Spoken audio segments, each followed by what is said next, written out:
स्वर्गीय निर्भय सिंह पटेल के पुण्य स्मरण पर वाद विवाद प्रतियोगिता। इस बार विषय विदेश मंत्रालय। संस्था निर्भय पटेल द्वारा स्कूली छात्रों की वाद विवाद प्रतियोगिता आयोजित की गई। संस्था के नीरज मनोज पटेल ने बताया कि विदेश मंत्रालय विषय रखा गया है।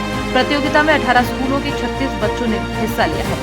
हर छात्र को चुनाव से पहले घोषणा पत्र भी जमा करना होगा। बच्चों को पक्ष विपक्ष के साथ विकास का विजन बताना होगा।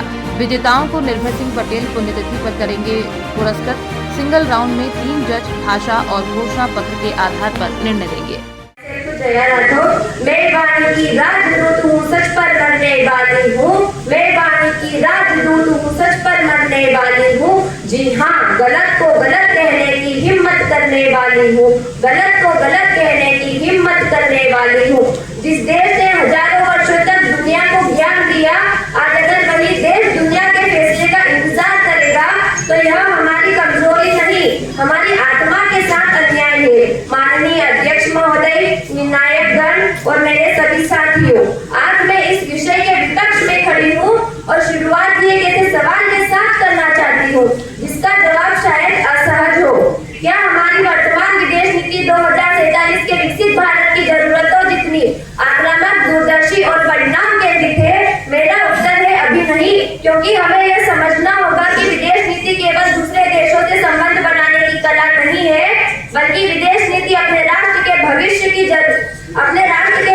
की सुरक्षा की रणनीति है। आज भारत की अर्थव्यवस्था तेजी से बढ़ रही है।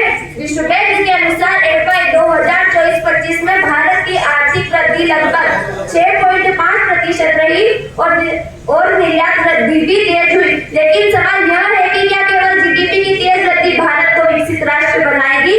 नहीं, क्योंकि विकसित भारत को चाहिए आर्थिक शक्ति, तकनीकी शक्ति, व्यापारिक शक्ति, सैन्य शक्ति, ऊर्जा सुरक्षा और वैश्विक प्रभाव। और यही हमारी सबसे बड़ी चुनौती सामने आती है।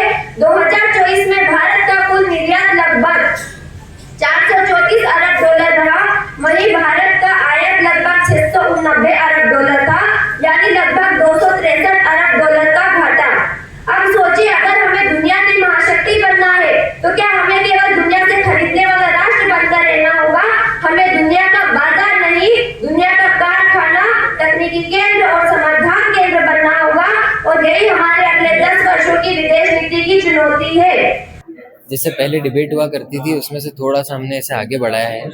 इसमें क्या है कि हर किसी को अपना घोषणा पत्र, जो कि चुनाव के पहले हर पार्टी सबमिट करती है, हर पार्टी दर्शाती है कि आने वाले समय में उनका क्या विजन रहेगा, इन्हें वो भी सबमिट करना है। तो जिससे कि क्या है कि बच्चा ये सीखेगा कि केवल हमें तर्क वितर्क नहीं देने हैं, हमें हमारे विकास की ओर सोचना भी है और हमें ये भी बताना है, भले ही हम पक्ष में हो या विपक्ष में हो, हमें हमारा विजन बताना चाहिए। हमें इस भूमिका में साथ देना चाहिए कि हमें विकास की ओर ही बढ़ना है, चाहे हम रूलिंग में हो चाहे हम अपोजिशन में। इस बार हमने विदेश मंत्रालय का टॉपिक रखा है, और वो इसलिए क्योंकि क्या है कि भारत ने जो रखा है कि 2047 तक हम विकसित भारत बनेंगे, तो विकसित भारत के लिए हम आगे विश्व गुरु की ओर किस प्रकार से बढ़ सकते हैं, जिसमें कि बच्चे ये बताएंगे कि आने वाले 10 सालों में उनका क्या विजन है विश्व गुरु बनने की ओर। कुल 36 बच्चों ने पार्टिसिपेट किया है, 18 स्कूलों ने। प्राइज डिस्ट्रीब्यूशन या तो मेरे दादाजी के पुण्यतिथि पे होगा या उनके जन्म दिवस पे होगा। प्राइज सभी के लिए अलग अलग है, जैसे कि पक्ष के लिए 2 प्राइज, पक्ष के लिए प्रथम और द्वितीय 2 प्राइज है, विपक्ष के लिए प्रथम और द्वितीय 2 प्राइज है, और ओवरऑल फर्स्ट और सेकंड है। और उसके बाद जो ये घोषणा पत्र देंगे उसके लिए भी पक्ष के लिए एक प्राइज है और विपक्ष के लिए एक प्राइज है। ये एक ही राउंड, सिंगल राउंड का है, और सिंगल राउंड में हमारे जो 3 जजेस हैं वो तीनों इन्हें एवेल्युएट करके इनके मैनिफेस्टो के ऊपर, इनके भाषा शैली के ऊपर, इस पर इन्हें एवेल्युएट करके और पहले ही राउंड में, मतलब एक ही राउंड में पूरा करके रिजल्ट आज ही दे देंगे।